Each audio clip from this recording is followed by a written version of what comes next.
प्रिय विद्यार्थियों, आज हम बीएससी थर्ड ईयर में फिजिकल केमिस्ट्री में यूनिट फर्स्ट प्रारंभिक क्वांटम यांत्रिकी में आगे डिस्कस करते हुए इस वीडियो में हाइड्रोजन के बोर प्रतिरूप एवं बोर सिद्धांत की कमियों के बारे में डिस्कस करेंगे। तो सबसे पहले हम स्टडी करेंगे कि हाइड्रोजन का बोर प्रतिरूप क्या है। हाइड्रोजन का बोर प्रतिरूप नील्स बोर द्वारा दिया गया और यह 1913 में दिया गया। नील्स बोर ने रदरफोर्ड के नाभिकीय मॉडल का संशोधित रूप प्रस्तुत किया एवं उन्होंने प्लांक के क्वांटम सिद्धांत का उपयोग करके परमाणु प्रतिरूप के लिए निम्न अवधारणाएं दी, जो कि निम्न प्रकार हैं। उन्होंने बताया कि इलेक्ट्रॉन नाभिक के चारों ओर कुछ निश्चित वर्ताकार कक्षाओं में चक्कर लगाते हैं तथा इन निश्चित वर्ताकार कक्षाओं को बोर ने स्थायी कक्षा कहा तथा इन कक्षाओं में चक्कर लगाते समय विद्युत चुम्बकीय विकिरणों के कारण उसमें परमाणु में उपस्थित इलेक्ट्रॉन की ऊर्जा का ह्रास नहीं होता है। इस स्थिति में इलेक्ट्रॉन पर दो बल कार्य करते हैं। फर्स्ट, इलेक्ट्रॉन एवं नाभिक के मध्य विद्युत आकर्षण बल एवं सेकंड, भार की तरफ अपकेंद्रण बल। ये बल एक दूसरे को प्रति संतुलित करते हैं। दूसरी अवधारणा दी कि इलेक्ट्रॉन नाभिक के चारों ओर केवल उन्हीं कक्षाओं में चक्कर लगाते हैं जिसमें उनका कोणीय संवेग h/2π का पूर्ण गुणज होता है, अर्थात mvr बराबर nh/2π, जहाँ n 1 2 3 एंड सोन है। थर्ड अवधारणा बताई कि इन स्थायी निश्चित वर्ताकार कक्षाओं की ऊर्जा निश्चित होती है, अतः इन्हें ऊर्जा तल भी कहते हैं। फोर्थ अवधारणा दी कि जब किसी परमाणु को ऊर्जा दी जाती है तो वह परमाणु उत्तेजित अवस्था में चला जाता है, अर्थात परमाणु में उपस्थित इलेक्ट्रॉन उस निश्चित ऊर्जा के फोटोन या विकिरण को अवशोषित करके मूल ऊर्जा स्तर से उच्च ऊर्जा स्तर में चला जाता है। परंतु हम जानते हैं कि यह उत्तेजित अवस्था अस्थायी होती है, अर्थात इसका आयु काल 10⁻⁻8 सेकंड होता है, जो कि बहुत कम है। अतः इलेक्ट्रॉन अवशोषित ऊर्जा के बराबर ऊर्जा का फोटोन उत्सर्जित करके पुनः मूल ऊर्जा स्तर में आ जाता है एवं इस प्रकार हमें स्पेक्ट्रमी रेखा का निर्माण होता है। अब हम डिस्कस करेंगे हाइड्रोजन परमाणु के लिए बोर प्रतिरूप। चूँकि हम जानते हैं कि हाइड्रोजन में एक इलेक्ट्रॉन होता है, यह इलेक्ट्रॉन जब हाइड्रोजन नाभिक के चारों ओर चक्कर लगाता है तो उस इलेक्ट्रॉन पर दो बल कार्य करते हैं। एक तो नाभिक एवं इलेक्ट्रॉन के मध्य विद्युत आकर्षण बल, जिसका मान kZd²/r² होता है, एवं दूसरा भार की ओर अपकेंद्रीय बल, जिसका मान mv²/r होता है। चूँकि ये दोनों बल एक दूसरे को संतुलित करते हैं, अतः kZd²/r² बराबर mv²/r। चूँकि बोर की अवधारणा से इलेक्ट्रॉन नाभिक के चारों ओर उन्हीं कक्षाओं में चक्कर लगाते हैं जिसमें उसका कोणीय संवेग h/2π का पूर्ण गुणज होता है, अतः mvr बराबर nh/2π, जिसे समीकरण 2 से प्रदर्शित किया गया है। अब समीकरण 1 व 2 को हल करने पर हमें r बराबर n²h²/4π² mkZd² प्राप्त होता है। चूँकि हम जानते हैं कि CGS पद्धति में k का मान 1 मानते हैं, अतः r बराबर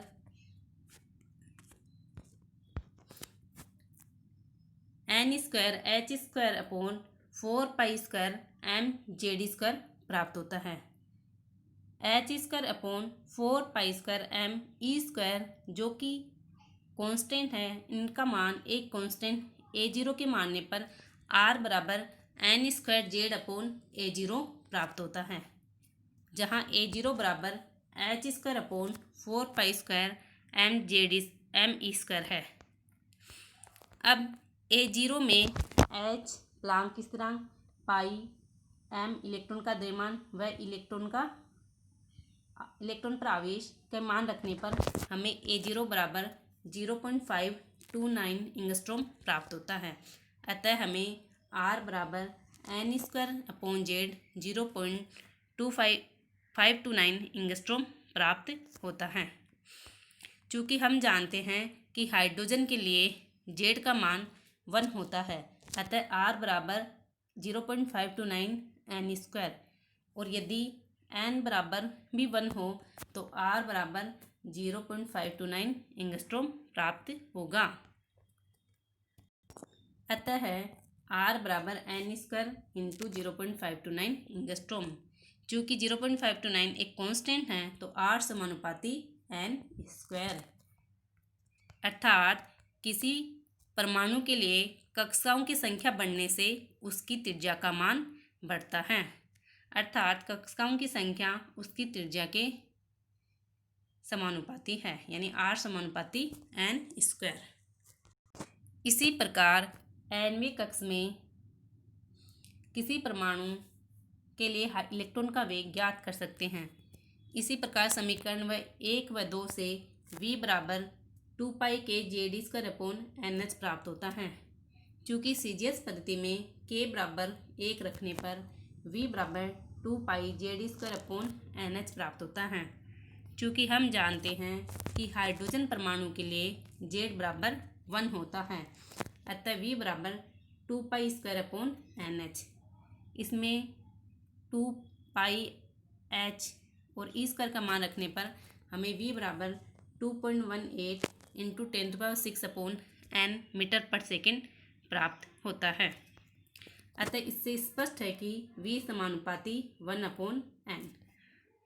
अतः हाइड्रोजन जैसे परमाणुओं के लिए n का मान बढ़ने पर उसके वेग का मान कम हो जाता है, क्योंकि इलेक्ट्रॉन का वेग उसमें परमाणु में उपस्थित कक्षाओं की संख्या के व्युत्क्रमानुपाती होता है। जैसे जैसे कक्षाओं की संख्या बढ़ेगी इलेक्ट्रॉन का वेग कम होता जाता है। अब हम डिस्कस करेंगे कि कक्षकों में विद्यमान इलेक्ट्रॉन की ऊर्जा। चूँकि हम जानते हैं कि इलेक्ट्रॉन की ऊर्जा दो ऊर्जाओं स्थितिज ऊर्जा व गतिज ऊर्जा का योग होती है। चूँकि इलेक्ट्रॉन की स्थितिज ऊर्जा -kZd²/R होती है तथा गतिज ऊर्जा 1/2 mv² होती है, जहाँ m इलेक्ट्रॉन का वेग तथा m इलेक्ट्रॉन का द्रव्यमान व v इलेक्ट्रॉन का वेग है तथा Z उस परमाणु का परमाणु क्रमांक है। अतः हमें E का मान -2π² kZd²E4/n² होते हैं। अतः CGS पद्धति में हमें E का मान -2π² Zd²E4/n² प्राप्त होता है, अर्थात E समानुपाती -1/n² प्राप्त होता है। चूँकि इससे स्पष्ट है कि परमाणु में इलेक्ट्रॉन की ऊर्जा के मान ऋणात्मक प्राप्त होते हैं, क्योंकि वे नाभिक के आकर्षण बल द्वारा बंधे रहते हैं, और यदि n बराबर इन्फिनिटी हो तो उस समय इलेक्ट्रॉन की अधिकतम ऊर्जा का मान 0 होगा। अतः इस स्थिति में हम कह सकते हैं कि इलेक्ट्रॉन नाभिक से बंधा हुआ नहीं है। इसी प्रकार हम दो ऊर्जा स्तरों के बीच ऊर्जा का मान ज्ञात कर सकते हैं, जिसे डेल्टा E से रिप्रेजेंट करते हैं। यदि दो ऊर्जा स्तर n1 व n2 हैं, जिसमें n2 उच्च ऊर्जा स्तर है, तो डेल्टा E बराबर En2 माइनस En1, जिसमें n की जगह n2 और इसमें n की जगह n1 रखने पर हमें डेल्टा E बराबर 2π² mZ²E4/h² 1/n1² माइनस 1/n2² प्राप्त होता है। इस समीकरण से हम दो ऊर्जा स्तरों के मध्य ऊर्जा का अंतर ज्ञात कर सकते हैं। चूँकि हम जानते हैं कि डेल्टा ई बराबर एच न्यू बराबर एस सी अपॉन लेमडा बराबर एस सी न्यू बार होता है, जहाँ एच प्लांक स्थिरांक, न्यू आवृत्ति, सी प्रकाश का वेग, लेमडा तरंगदैर्ध्य और न्यू बार तरंग संख्या है। इससे न्यू बार बराबर 1 अपॉन लेमडा बराबर delta E upon S C प्राप्त होता है। अतः डेल्टा ई का मान रखने पर न्यू बार बराबर 1 अपॉन लेमडा बराबर 2 pi square M Z square E 4 upon H cube C 1 upon n1 का स्क्वायर माइनस 1 अपॉन n2 का स्क्वायर। चूँकि हम जानते हैं कि हाइड्रोजन के लिए z बराबर 1 होता है, अतः न्यू बार बराबर 1 अपॉन लेमडा बराबर 2 pi square M E 4 upon C H cube 1 upon n1 का स्क्वायर माइनस 1 अपॉन n2 का स्क्वायर। जो ये सभी एक कांस्टेंट हैं, अतः इसे नया कांस्टेंट आर एच नाम देने पर न्यू बार बराबर 1 अपॉन लेमडा बराबर आर एच 1 अपॉन n1 का स्क्वायर माइनस 1 अपॉन n2 का स्क्वायर प्राप्त होता है, जहां आर एच एक कांस्टेंट है जिसे रिडबर्ग कांस्टेंट कहते हैं। इसका मान आर एच बराबर 2 pi square M E 4 upon C H Q बराबर 109737 सेमी इनवर्स होता है। अतः हाइड्रोजन स्पेक्ट्रम में निम्न श्रेणियां प्राप्त होती हैं, जिसमें n1 का मान निश्चित होता है तथा n2 का मान विभिन्न होते हैं तथा n2 is greater than n1 होता है। अतः हमें यह हाइड्रोजन स्पेक्ट्रम हमें है जिसमें निम्न श्रेणियां हैं। हाइड्रोजन स्पेक्ट्रम में लाइमैन, बामर, पाश्चन, ब्रैकेट एवं पी फंड श्रेणी प्राप्त होती हैं। सबसे पहले n1 बराबर 1 तथा n2 बराबर 2 से 1, 3 से 1, 4 से 1 आने पर हमें लाइमन श्रेणी प्राप्त होता है। इसी प्रकार 5 से 1, 6 से 1। बामर श्रेणी n1 बराबर 2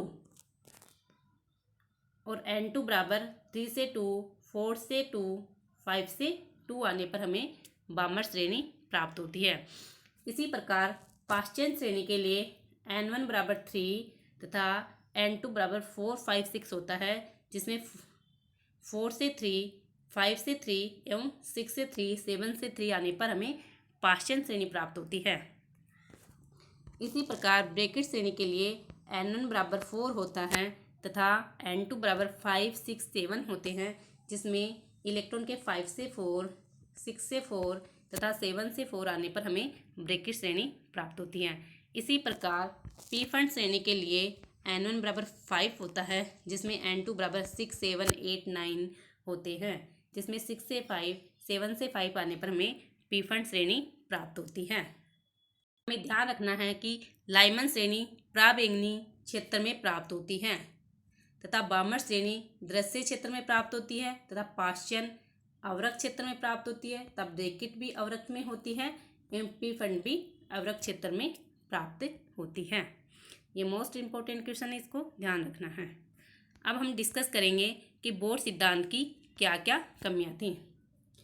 चूँकि बोर का सिद्धांत केवल हाइड्रोजन या एक इलेक्ट्रॉन रखने वाले आयनों के स्पेक्ट्रम की ही व्याख्या करती है, जैसे एक इलेक्ट्रॉन रखने वाली ion helium ion, helium plus ion, lithium 2 plus ion, जो कि एक इलेक्ट्रॉन रखते हैं, तो इन्हीं की व्याख्या करता है।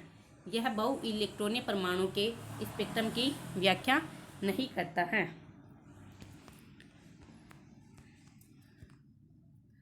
यदि हाइड्रोजन के उत्सर्जन स्पेक्ट्रम को उच्च भेदन क्षमता वाले माइक्रोस्कोप से देखा जाए तो हाइड्रोजन स्पेक्ट्रम में जो रेखा एकल प्राप्त होती है वह कई रेखाओं का समूह दिखाई देती है।